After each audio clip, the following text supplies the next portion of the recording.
Hello student, welcome back to DPSC classes. आज की video में मैं आपको एमडीयू बीकॉम का सेकंड पार्ट करवाने वाला हूं।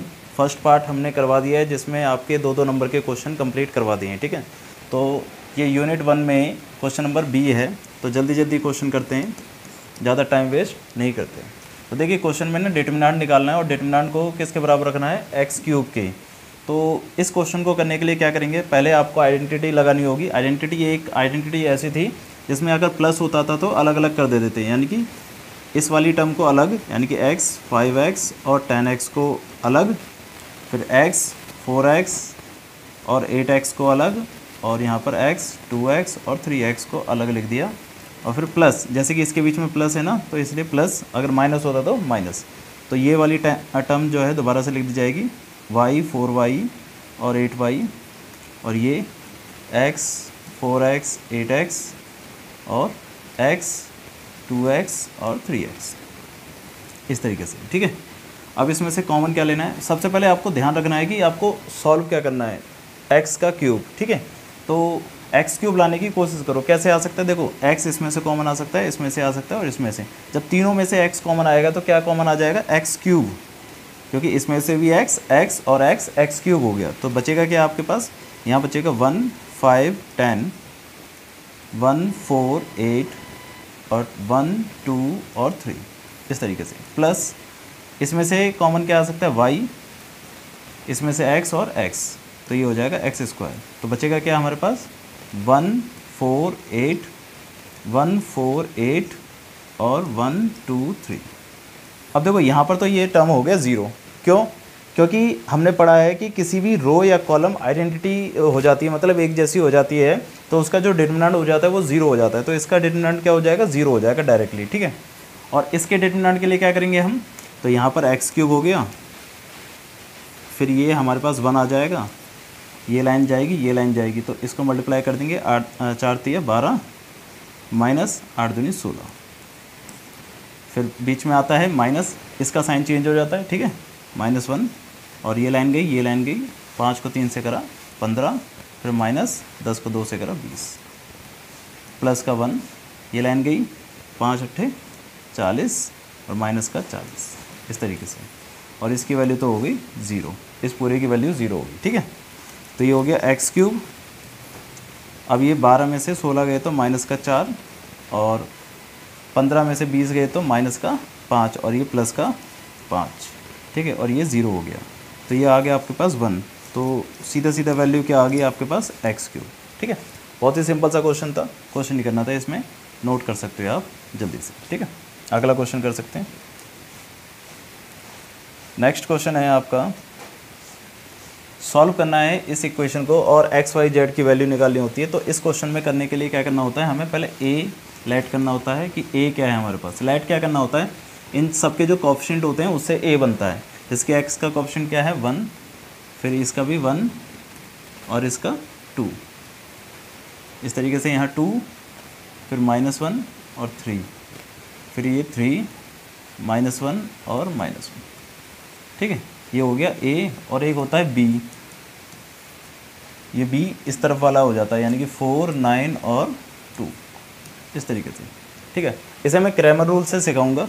क्रैमर रूल बहुत इजी रूल होता है और जल्दी ही क्वेश्चन इससे हो जाते हैं। 8 नंबर का क्वेश्चन पेपर में ये गारंटेड आता ही आता है और बच्चा आराम से क्रैमर रूल से कर सकता है। सबसे पहला क्या है कि डिटरमिनेंट निकालना होता है ए का। इसका डिटरमिनेंट निकालते हैं 1, ये लाइन जाएगी, डिटरमिनेंट निकालना सबको आता ही है, ठीक है भाई। अदरवाइज़ एक बार सिखाता हूँ फिर सीख जाना। 1 लेंगे तो ये जाएगा और ये भी जाएगा, तो इसको इससे मल्टीप्लाई करा तो +1 हो जाएगा, बीच में आता है माइनस, और इसको इससे मल्टीप्लाई करा तो -3 तो +3 हो जाएगा, इस तरीके से। यहाँ पर साइन चेंज हो जाता है, -1, ये लाइन गई, ये लाइन गई, तो इससे मल्टीप्लाई करा -2, और इसको इससे मल्टीप्लाई करा -9, और फिर प्लस का 2, ये लाइन जाएगी, ये लाइन जाएगी, तो ये मल्टीप्लाई -2, और ये माइनस बीच में आता है, और ये माइनस का 3 हो जाएगा तो प्लस का 3 हो जाएगा, इस तरीके से। तो ये आ जाएगा आपके पास 4, और ये हो जाएगा -11 और +11, और ये हो जाएगा आपका 1, और ये 1 से 2 का मल्टीप्लाई करेंगे तो +2, तो मल्टीप्लाई प्लस करके आ जाएगा ये 11 और 4 15 और 2 17। तो पहला तो ये आ जाएगा, ठीक है ना। ये आ गया फर्स्ट। अब सेकंड के लिए क्या करना होगा आपको, सेकंड को A1 मानना, ठीक है। और कैसे करना होता है देखो, सब कुछ सेम होगा बट इस फर्स्ट वाले कॉलम की जगह पर ये रख दिया जाएगा, यानी कि 4, 9 और 2 रख दिया जाएगा, और बाकी ये दोनों सेम रहेंगे, 1, -1 और -1, 2, 3 और -1। ये क्रैमर रूल कर रहे हैं हम, ठीक है ना। अब इसका डिटरमिनेंट यहीं निकाल देते हैं हम, A1 का डिटरमिनेंट निकालना है तो 4 लेंगे, इससे रिलेटेड रो और कॉलम गया तो ये भी 1 और प्लस का 3 इस तरीके से, फिर माइनस का 1, इससे रिलेटेड रो और कॉलम चली जाएगी, रो और कॉलम गई तो ये हो जाएगा 9 -1 तो माइनस का 9 माइनस का 6, फिर प्लस का 2 आ जाएगा इसमें, इससे रिलेटेड रो और कॉलम गई तो ये हो जाएगा माइनस का 9 और ये हो जाएगा आपका प्लस का 2 इस तरीके से। तो ये हो जाएगा 4 चौक 16 और ये हो जाएगा आपका 15, माइनस का 15 और प्लस का 15 हो जाएगा, ठीक है। माइनस का 7 और ये हो जाएगा माइनस का 14, ठीक है। 15 में से 14 गए तो 1 बचेगा और 16 में प्लस कर देंगे तो 17 हो जाएगा। तो यहाँ पर भी ये आ गया आपके पास 17, ठीक है। फिर ऐसे ही अगला निकालेंगे A2। A2 में क्या करना है कि बस A2 में अब सेकंड कॉलम की जगह पर इस वाली वैल्यू को पुट कर देना है आपको, ठीक है ना। सेकंड कॉलम क्या है हमारे पास, ये उसकी जगह पर पुट कर देंगे तो ये हो जाएगा हमारा 1, 2, 3 और सेकंड कॉलम की जगह 4, 9, 2 और थर्ड कॉलम तो सेम रहेगा 2, 3 और -1। फिर इसका भी क्या निकाल देंगे, डिटरमिनेंट निकाल देते हैं, A2 का डिटरमिनेंट। ऐसे 3 बार करना है आपको, पहले इसकी जगह पर रखना है, फिर इसकी जगह पर, फिर इसकी जगह पर, तीनों का डिटरमिनेंट निकाल देना है, ठीक है ना। अब इसका डिटरमिनेंट निकालते हैं तो ये हो जाएगा 1, इससे रिलेटेड रो और कॉलम गई तो माइनस का 9 और माइनस का 6 और माइनस का 4, इससे रिलेटेड रो और कॉलम गया तो ये हो जाएगा माइनस का 2 और माइनस का 9, ठीक है। माइनस का 2 और माइनस का 9, फिर ये प्लस का 2, इससे रिलेटेड रो और कॉलम गई तो ये हो जाएगा 4 माइनस का 27, ठीक। ये हो जाएगा माइनस का 15 और ये हो जाएगा माइनस का प्लस का 44 और ये हो जाएगा माइनस का 23 और 2 माइनस का 46। तो 46 में से 2 गए तो 44 गए तो माइनस का 2 और ये माइनस का 17, इस तरीके से ये थर्ड आ गया। ऐसे ही अब A3 निकालेंगे। A3 में क्या होगा कि फर्स्ट कॉलम सेम रहेगी, सेकंड कॉलम सेम रहेगी और थर्ड कॉलम में आ जाएगा 4, 9 और 2 इस तरीके से। फिर इसका डिटरमिनेंट निकालते हैं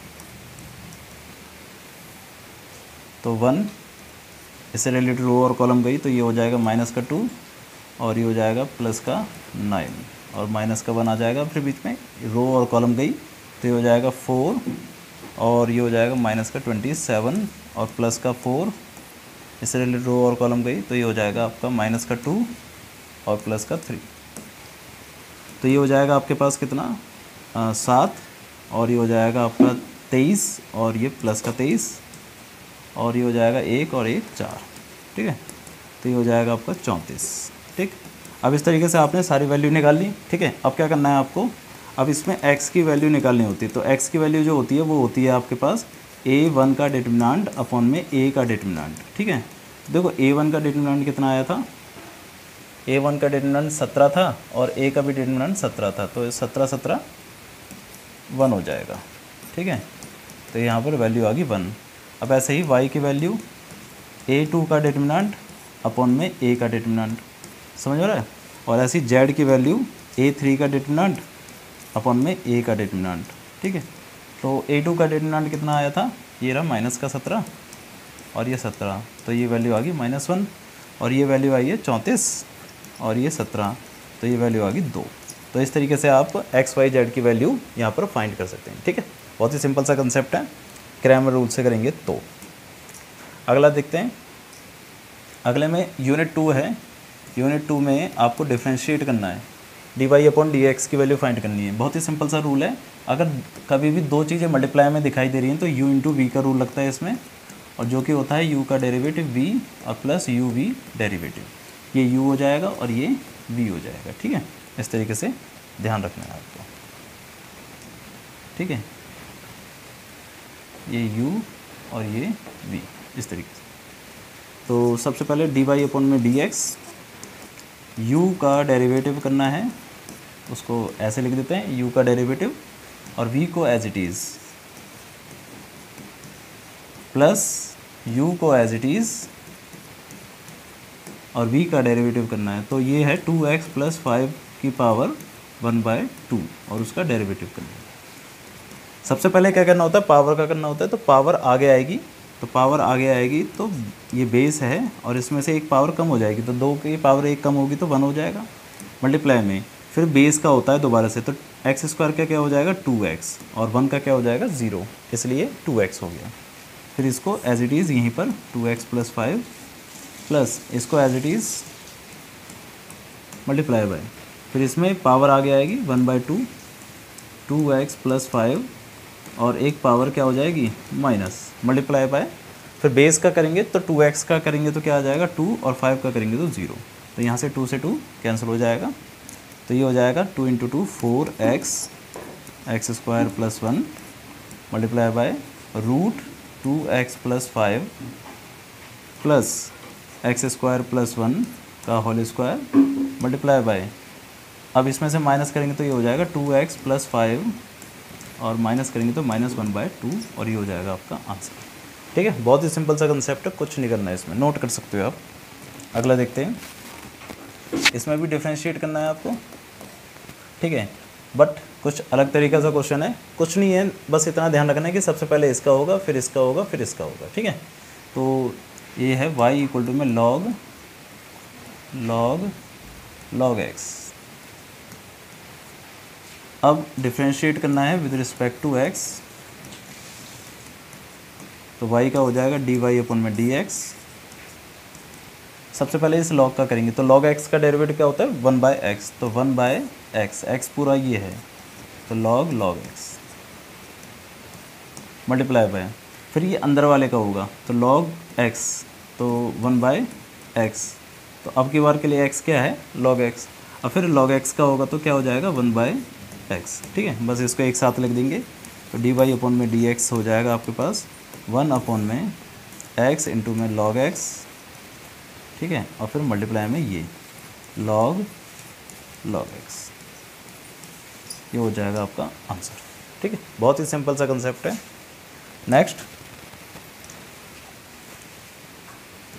क्वेश्चन कह रहा है if x y equal to 4 then show that this. तो एक्स वाई इक्वल टू 4 है तो सबसे पहले क्या निकालो डी वाई अपॉन में डी एक्स। तो एक्स वाई इक्वल टू में 4 यू इंटू वी का रूल लगेगा, एक्स का डेरिवेटिव करेंगे वाई को as it is plus x को एज इट इज़ वाई का डेरिवेटिव करेंगे इक्वल टू 4 का डेरिवेटिव करेंगे। तो एक्स का डेरिवेटिव 1 होता है वाई प्लस एक्स, वाई का डेरिवेटिव होता है डी वाई अपॉन में डी एक्स और इसका होता है 0। तो x d y upon d x की वैल्यू निकाल लो तो ये हो जाएगी उधर जाके माइनस का 1 वाई। ठीक है, अब इसमें क्या है कि इस क्वेश्चन के अंदर अकॉर्डिंग टू क्वेश्चन मल्टीप्लाई कर देते हैं तो ये हो जाएगा एक्स डी वाई अपॉन में डी एक्स और प्लस का x y square equal to में 3y। मतलब इसको तो हमें प्रूफ करना है, 3y तो हमें लाना है। ठीक है ना, इसकी वैल्यू सॉल्व करके 3y लाना है।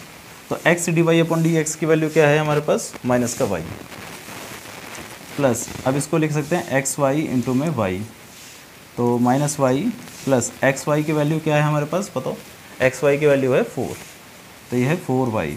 तो 4y में से एक y गया तो कितना बचेगा 3y, तो इक्वल टू में RHS आ गया, ये हो गया हमारा प्रूफ। ठीक है, बहुत ही सिंपल सा कंसेप्ट था, ज़्यादा कुछ नहीं था इसमें। ठीक है, अगला देखते हैं।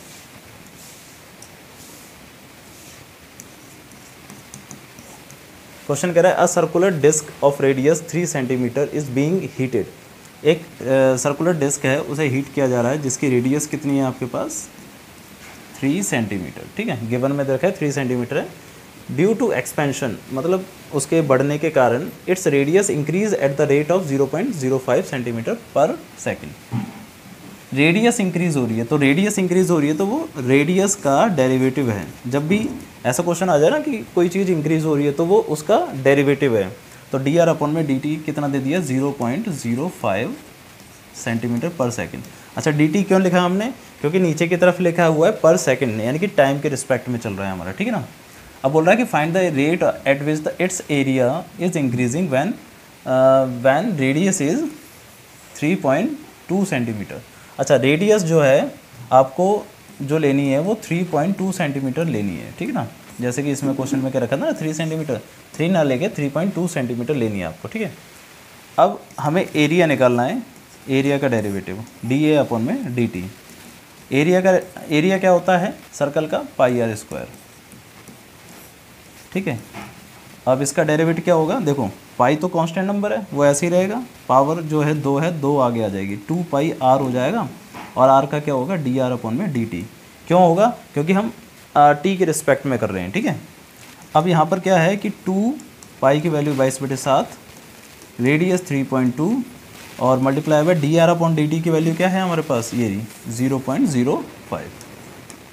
इसको मल्टीप्लाई कर देंगे और आपकी वैल्यू आ जाएगी। तो मल्टीप्लाई आप कैलकुलेटर से कर सकते हो, 22 multiply by 2 multiply by 3.2 multiply by 0.05 और डिवाइड बाय 7, तो ये आ जाएगा आपके पास 1.0057 कुछ समथिंग सेंटीमीटर स्क्वायर पर सेकेंड आंसर, ठीक है। तो इस तरीके से आप वैल्यू सॉल्व कर सकते हो ऐसे क्वेश्चनों की। बहुत ही सिंपल सा होता है, रेडियस दे रखी है और D R upon D T दे रखा है, बस आपको एरिया का फॉर्मूले का डेरिवेटिव करना है, ठीक है।